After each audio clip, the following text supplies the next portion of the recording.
Assalamualaikum warahmatullahi wabarakatuh. Halo semua Sobat Mantri Luka. Berjumpa kembali di channel yang selalu memberikan informasi dan juga edukasi seputar perawatan luka. Masih bersama saya Muhammad Sibromulis, dan di kesempatan kali ini saya akan membahas salah satu pertanyaan yang ditanyakan kepada saya melalui kolom komentar perihal masalah luka bisul, di mana bisul atau abses ini sering terjadi di beberapa bagian badan kita, ya, di beberapa lipatan-lipatan atau pada ekstremitas bawah dan juga ekstremitas atas. Ada yang di ketiak, ada yang di paha, ada yang di kepala, ya, itu banyak sekali. Nah, dalam kondisi tertentu abses tadi pecah, ya, dan mengeluarkan banyak cairan dan mengakibatkan terjadinya luka bisul dengan kondisi-kondisi yang tertentu.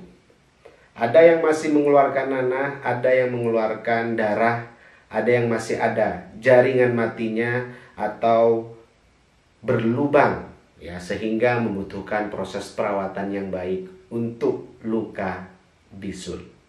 Maka dari itu, saya akan menjelaskan bagaimana cara perawatan luka bisul, di mana hal ini memang saya tujukan kepada Sobat Mantri Luka yang memutuskan untuk merawat lukanya secara mandiri, atau bagi rekan sejawat yang sedang mempunyai pasien yang sama, luka abses atau luka bisul.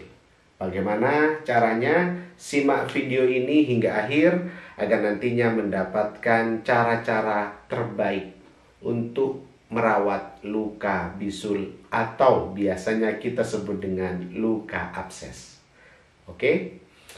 Nah, pertama yang ingin saya jelaskan di sini adalah sebenarnya luka bisul ini kenapa sih dan apa penyebabnya? Nah, sebenarnya bisul ini terjadi dikarenakan adanya infeksi lokal yang terjadi di bawah kulit, dimana memang letaknya tergantung di mana bisul itu muncul, dan juga biasanya tubuh kita sedang mengalami kelemahan dalam imunitas dan terjadi peradangan sehingga menyebabkan bisul. Nah, bisul ini memang sangat mengganggu apabila tidak segera ditangani dengan baik. Dan juga kemarin saya mendapatkan konsulan di mana ada salah satu Sobat Mantri Luka yang sudah pernah terkena bisul, akan tetapi ternyata bisulnya tumbuh lagi, ya. Nah, ada beberapa tips dan cara agar nantinya dapat mencegah terjadinya bisul atau abses, dan juga secara tata laksana dalam proses perawatan lukanya memang dibutuhkan tips-tips yang baik. Agar apa? Agar luka tadi bisa sembuh dengan segera. Oke, saya akan menjelaskan bagaimana proses perawatan luka bisul yang baik dan benar. Oke, pertama yang ingin saya jelaskan di sini, kita mulai dari yang namanya mencuci luka, ya. Dimana proses mencuci luka biasanya menggunakan NaCl, ya, atau menggunakan antiseptik. Saya juga nggak tahu nih dari Sobat Mantri Luka apakah mencucinya menggunakan NaCl, antiseptik, atau menggunakan Revanol, povidone iodin, alkohol, dan lain sebagainya, ya. Ingat, hati-hati dalam pemilihan antiseptik. Nah, saya sarankan ya gunakan antiseptik yang bersifat non-iritatif dan juga non-toksik. Seperti yang satu ini, saya lagi memakai antiseptik Cosmomed, ya, dari Winners ini, PT Global Pharma, ya, atau biasanya rekan sejawat menyebutnya dengan WIS, Wound Irrigation Solution ini. Oke. Nah, tipsnya untuk mencuci luka bisul, ya, Sobat Menteri Luka sekalian, kita tidak cukup nih hanya sekedar mengirigasi saja, mengaliri ke bagian luka. Nah, saran saya silahkan mencucinya gunakan spuit, ya, suntikan. Jadi suntikan ini nanti diisi dengan antiseptik ini, lalu lepas jarumnya ya, dan juga langsung kita masukkan. Nah, hal ini nantinya untuk memaksimalkan proses pencucian pada luka dan juga kita squeeze ke bagian dalam untuk membuang jaringan-jaringan mati dan membersihkan rongga-rongga pada luka bisul tadi. Ya, itu. Dan memang hal ini memang harus dilakukan secara hati-hati ya dan perlahan. Jangan sampai saat proses perawatan lukanya pasien kita merasakan kesakitan. Oke. Nah, itu adalah tips dalam mencuci lukanya.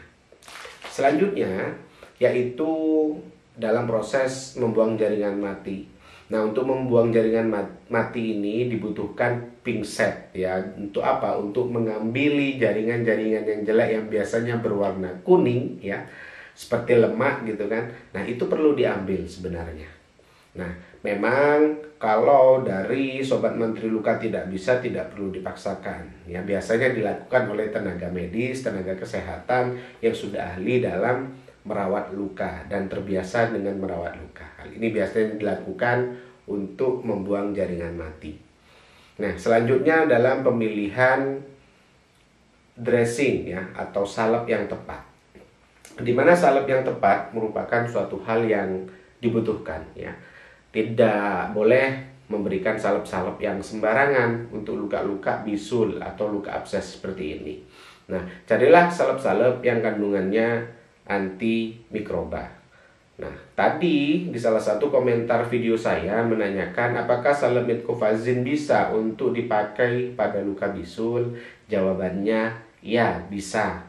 Ya, salep metco ini digunakan untuk luka-luka yang memang terjadi lubang ya, untuk menumbuhkan jaringan granulasi ataupun jaringan yang tumbuh dari bawah ke atas ya, atau pada kondisi-kondisi tertentu yang masih mengeluarkan nanah, yang masih banyak jaringan mati, biasanya ya dianjurkan memakai yang namanya Aquacel Ag ya, yang kandungannya adalah silver ya, bentuknya lembaran ya.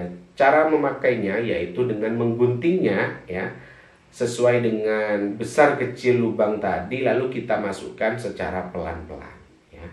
Nah, cukup dimasukkan Aquacel saja tanpa dicampur dengan salep yang lainnya ya. Ingat, Aquacel itu juga obat ya, ya bukan bentuknya salep memang, tapi memang itu ada kandungan antimikrobannya. Ini sangat baik sekali bagi pasien-pasien yang mempunyai luka bisul, masih bernanah ya, masih peradangan, boleh menggunakan Aquacel Ag ya. Tapi dampaknya biasanya apabila dia masih banyak jaringan mati akan seperti melebar ya. Nah, itu adalah proses untuk membuang jaringan matinya, bukan malah tambah parah, tidak ya. Akan tetapi itu biasanya adalah proses dari efek Aquacel Ag bekerja pada dasar luka. Seperti itu. Nah, selanjutnya adalah silakan berikan absorben yang baik. Ya, absorben artian apa? Penyerap cairan yang baik. Ada yang bertanya kepada saya, Mas, lebih bagus mana, melolin apa foam dressing ya untuk menyerap cairan? Ingat, kalau melolin digunakan pada pasien-pasien yang stadium 1, stadium 2 dengan cairan yang sedikit. Nah, foam ini fungsinya memang untuk menyerap cairan-cairan yang banyak seperti luka bisul ya, yang lubangnya besar contohnya, atau luka-luka dekubitus, luka-luka diabetes yang sangat banyak mengeluarkan cairan, boleh kita gunakan foam dressing ya, seperti itu. Nah, lalu tutup ya luka tersebut dan silakan diganti 2 hari sekali ya. Apabila lukanya masih banyak mengeluarkan cairan bernanah ya ataupun mudah berdarah, silakan ganti 2 hari sekali. Menurut saya pribadi ya, ini selama saya merawat pasien, kalau 3 hari sekali sepertinya agak berisiko apabila itu luka bisul ya. Jadi silakan lebih aman digantinya 2 hari sekali. Oke. Selanjutnya kita tutup dengan baik dan jangan sampai kena air ya. Oke, seperti itu. Dan kemarin juga ada yang menanyakan kepada saya perihal abses ya ataupun luka bisul yang baru muncul. Nah, Hal ini untuk langkah preventif ya, untuk langkah pencegahan agar bisul ini tidak semakin parah atau tidak semakin besar, silakan konsumsi antibiotik ya. Biasanya dokter-dokter ini menyarankan apabila terjadi bisul ya, untuk mencegahnya silakan menggunakan clindamycin ya, untuk proses preventif terhadap peradangan. Nah, kalau sudah meletus lalu masih banyak mengeluarkan nanah, nah biasanya dokter-dokter juga menganjurkan untuk menggunakan ciprofloxacin. Nah, itu adalah sepengalaman saya dalam merawat luka bisul. Semoga dengan apa yang saya sampaikan tadi menjadi sebuah solusi bagi sobat mantri luka yang sedang terkena luka bisul, atau dari rekan sejawat teman saya nih ya yang sedang merawat pasiennya, semoga menjadi solusi juga. Dan apabila ingin ditambahkan hal-hal yang lain, boleh ya. Saya doakan kepada semuanya yang menonton video ini dalam keadaan sehat walafiat, yang lagi berjuang untuk menyembuhkan lukanya, semoga diberikan kesembuhan. Dan terima kasih sudah menonton video ini, semoga bermanfaat. Sekian, sampai jumpa di konten berikutnya. Dan jangan lupa like, comment, subscribe channel ini, tonton video-video yang lain. Semoga channel ini tetap berkembang. Oke, saya akhiri, terima kasih, sampai jumpa di konten berikutnya. Wassalamualaikum warahmatullahi wabarakatuh. Ada luka, ingat mantri luka.